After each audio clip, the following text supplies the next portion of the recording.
Hi guys, welcome back. நீங்க பார்த்துட்டு இருக்கிறது வாய்ஸ் ஓவர் தமிழ். நான் உங்கள் புவி. நம்ம ஹீரோவும் ஹீரோயினும் கார்ல போயிட்டு இருக்காங்க. எங்க போயிட்டு இருக்காங்கன்னு பாத்தீங்கன்னா அவங்களுடைய வில்லாக்கு தான், அதாவது அவங்களுடைய வீட்டுக்கு தான் போயிட்டு இருக்காங்க.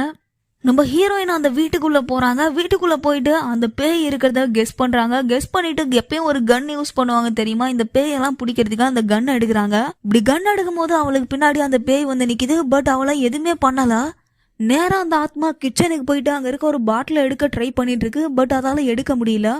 இப்ப நம்ம ஹீரோயின் அந்த வீட்டுல இருந்து வெளியில வந்து, நான் திரும்ப வந்து இந்த வீட்டை பாக்குறேன், நீங்க அது வரைக்கும் ஒன்னும் பண்ண தேவையில்ல, நீங்க ஃப்ரீயா இருக்கலாம் அப்படின்னு சொல்றா.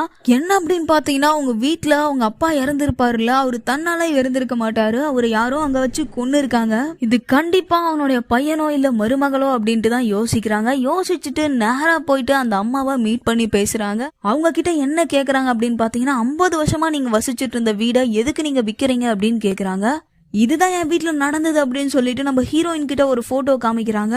அந்த போட்டோவை வாங்கிட்டு ஹீரோவும் ஹீரோயினும் அந்த பாட்டிமாக்கு நன்றி சொல்லிட்டு அப்படியே அங்கிருந்து வீட்டுக்கு வராங்க. வீட்டுக்கு வந்துட்டு எப்பயும் கிளம்புற மாதிரி பேய் ஓட்டுறதுக்காக எல்லா செட்டப்பும் பண்ணிட்டு மாயாஜால குச்செல்லாம் எடுத்துட்டு ஹோயம்புமும் ஹேங்கும் கிளம்புறாங்க.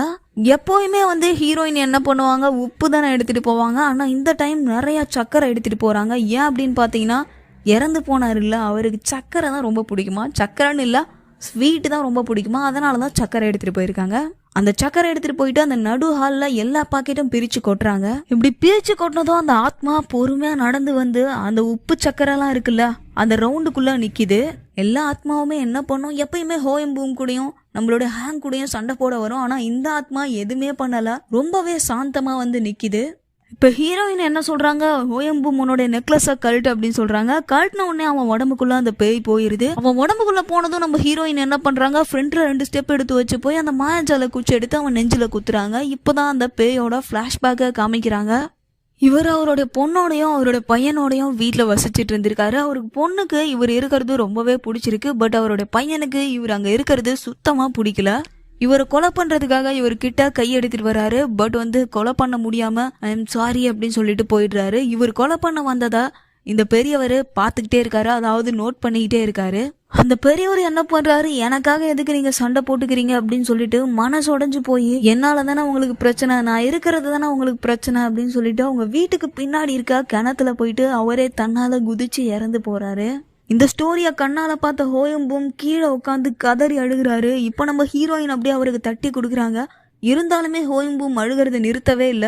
ஹீரோ அழுகிறத பார்த்து நம்ம ஹீரோயினுக்கே மனசு உடைஞ்சு போகுதுன்னா பாருங்களேன், அந்த அளவுக்கு ஃபீல் பண்றாரு. இப்ப ஹோயம்பும் நாரா என்ன பண்றாரு, அந்த வீட்டுக்கு பின்னாடி இருக்க அந்த கிணத்துக்கு வர்றாரு. இந்த இடத்துல தான் அவர் இறந்து போயிட்டாரு. அவர் சூசைட் பண்ணிக்கிட்டாரு தான், இல்லைன்னு சொல்லல. ஆனா இது அவரை ப்ரோவோக் பண்ணப்பட்ட சூசைட் அப்படின்னு சொல்றாரு. ஏன் அப்படின்னா, அவர் வேணும்னே சூசைட் பண்ணிக்கல, இவங்கெல்லாம் அவரை வெறுத்ததுனாலதான் அவர் சூசைட் பண்ணிக்கிட்டாரு அப்படின்னு சொல்றாரு. சீனை கட் பண்ணா மறுநாள் காலையில எல்லாரும் கிணத்துக்கிட்ட இருக்காங்க. அதாவது அந்த கிணத்தை சீல் வச்சுதான் பிரிச்சிட்டு இருக்காங்க. ஏன் அப்படின்னு பாத்தீங்கன்னா, அவருடைய பாடி அதுக்குள்ளதான் இருக்கு அப்படின்னு சொல்லியிருக்காங்க. அவருடைய பொண்ணு இருக்காங்கல்ல, அவங்களுக்கு தெரியவே தெரியாது தன்னுடைய அப்பா இதுக்குள்ள விழுந்து இறந்துட்டாரு அப்படின்ட்டு. அவர் வீட்டுல இருந்து வெளியில எங்கேயோ போயிட்டாரு அப்படின்னு தான் நினைச்சிட்டு இருக்காங்க. இப்ப அந்த கிணத்துல இருந்து 50 வருஷத்துக்கு முன்னாடி அந்த கிணத்துல குதிச்சா அந்த பெரியவருடைய உடல்ல இருக்க எலும்பு மட்டும் தான் மிஞ்சுது. அந்த எலும்பையும் அவர் போட்டிருந்த ட்ரெஸ்ஸையும் எடுத்து கொடுக்குறாங்க. அவங்க பொண்ணு இதை பார்த்து கீழே விழுந்து அழுது கதறாங்க. ஏன் அப்படின்னு பாத்தீங்கன்னா அந்த ட்ரெஸ் அவங்க தான் அவருக்கு போட்டு விட்டுருப்பாங்க. எல்லாத்தையும் நினைச்சு பார்த்துட்டு அழுதுட்டு இருக்காங்க. இவங்க அழுவுறத பார்த்துட்டு அவங்களோட பையனுக்கும் அவங்களுடைய மருமகளுக்கும் ரொம்பவே கஷ்டமா இருக்கு. அது மட்டும் இல்லாம ஹோயம்பும் அதை பார்த்து ரொம்பவே ஃபீல் பண்றாரு. நிறைய பேர் வீடியோ பாக்குறீங்க, பட் சப்ஸ்கிரைப் பண்ணாமலே பார்த்துட்டு இருக்கீங்க. மறக்காம சப்ஸ்கிரைப் பண்ணி அந்த பெல் ஐக்கான ஆல்ல போட்டுக்கோங்க. நம்ம வீடியோ பாக்குற நீங்க, உங்களுக்கு வீடியோ பிடிச்சிருக்கா இல்லையா அப்படின்னு சொல்லிட்டு கமெண்ட்ல சொல்லிட்டு போங்க. பபாய்.